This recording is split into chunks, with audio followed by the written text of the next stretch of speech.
say they're behind in life, behind schedule, behind everyone else. That's not the problem.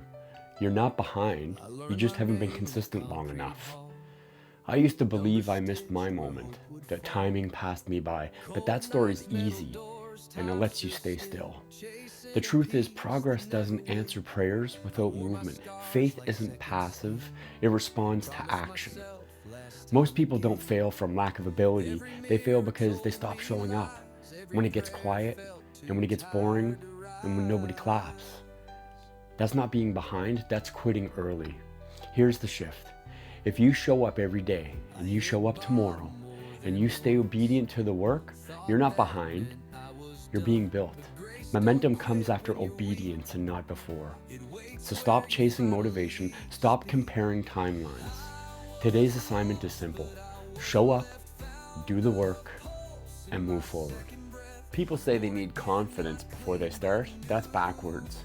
Confidence doesn't come first. Confidence is borrowed from repetition. You don't wake up just believing in yourself.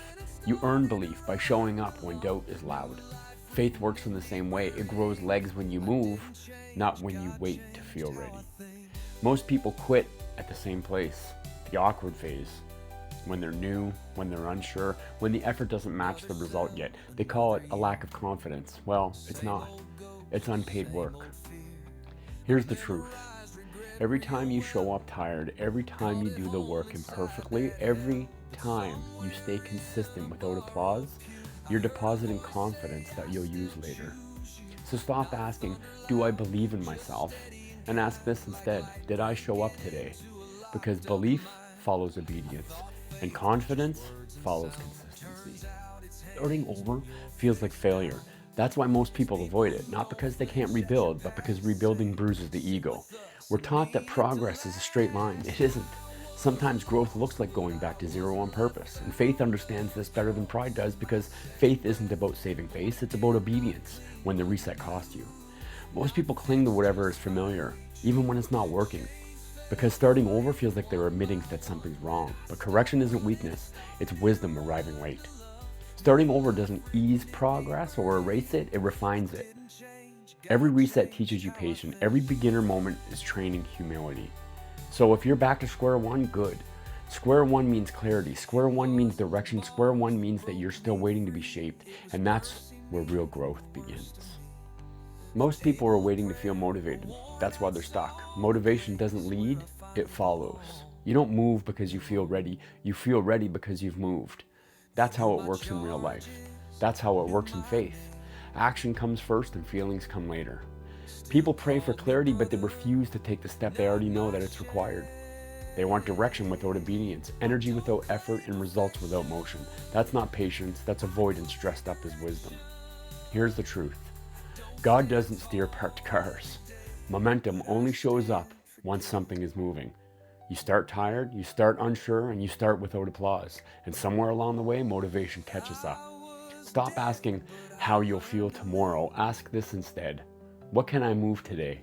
Because movement creates momentum, and momentum changes everything. At some point, you have to accept this. Nobody's coming to save you. Not the perfect opportunity, not the right connection, not the moment when everything finally lines up.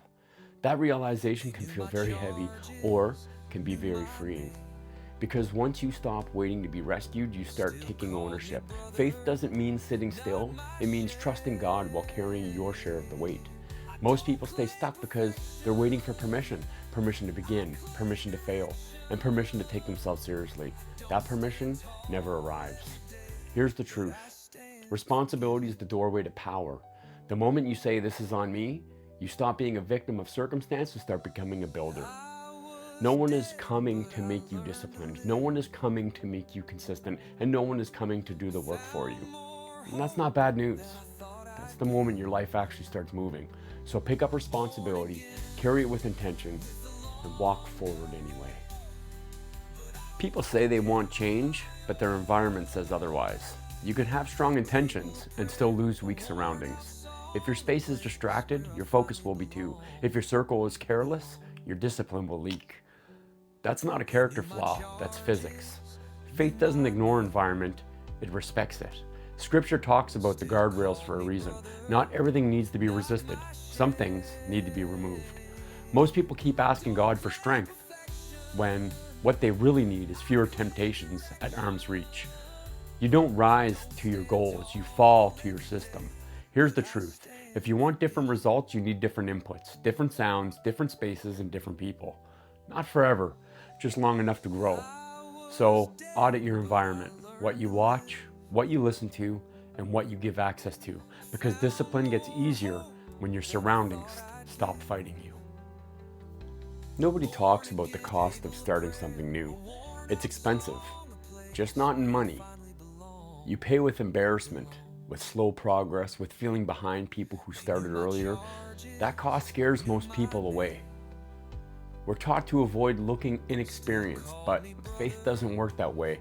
Growth requires humility before it produces strength. Every expert you admire once looked exactly like a beginner. Most people quit because the price feels unfair. They think struggle means they're doing it wrong. It doesn't. Struggle is the receipt. Here's the truth. Being new is proof you're learning. Awkward is evidence of effort, and slow progress means foundation is forming. You don't rush that.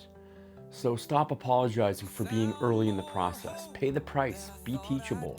Let the work shape you, because the cost of being new is still cheaper than the cost of never starting. Motivation is loud. Discipline is quiet. That's why most people chase one and avoid the other.